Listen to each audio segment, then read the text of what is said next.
Balita po sa Metro Manila, isang sunog ang sumiklab sa may pasong Tamo sa Quezon City kaninang madaling araw. Nagtulong-tulong ang mga residente na baklasin ang gate ng isang bahay. Natrap kasi ang isang senior citizen sa loob ng bahay pero hindi na nila napasok ito. Mabuti na lamang at dumating ang mga bumbero kaya't nasagip ang matanda. Dinala ang biktima sa ospital na nagtamo ng mga paso sa katawan. Naapula ang sunog ng bahay. Patuloy na inaalam ng BFP ang pinagmula ng apoy. Sinalakay naman ng NBI ang isang bahay sa Caloocan na pugad daw ng online na pambubugaw. Naabutan sa loob ng bahay ang dalawang magkapatid na babaeng suspect. Nasagip din ang mga anak nilang nasa edad 14, 10 at 7 anyos na ibinubugaw daw. Na-rescue rin ang 2 taong gulang na bata at 2 buwang gulang na sanggol.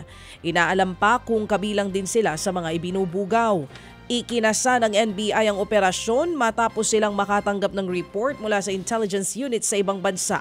Natalamak ang pambubugaw ng magkapatid. Nagpapadala raw ng malalaswang larawan ng mga batang mga suspect sa kanilang mga dayuhang parokyano sa halagang 2,000 piso. Pero mas malaki raw ang bayad kapag may video o live show ng kalaswaan mula sa mga bata maging sa kanilang mga nanay. Aminado naman ang mga suspect na ibinubugaw nila ang mga bata pero itinanggi nila ang umano'y pagtatalik sa mga ito.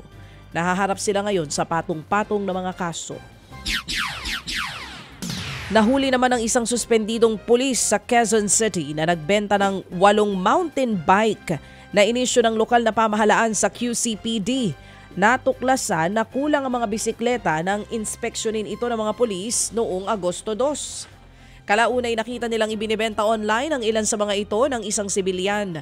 Nang tanungin ng mga otoridad, sinabi ng seller na nabili niya ang mga ito mula sa isang pulis. Dito na nga natukoy ang dating miyembro ng QCPD Tactical Motorized Unit na tinulungan pa ng kanyang asawa na magbenta ng mga bisikleta. Ay nako! Nauna nang sinuspinde ng 6 na buwan mula July 16 ang nasabing pulis dahil nga sa administrative offense. Papatuhin kita nitong may grupo na ito, ha? Ted Filon at DJ Chacha ngayon nasa Radyo 5 92.3 News FM Monday to Friday 6 to 10 a.m.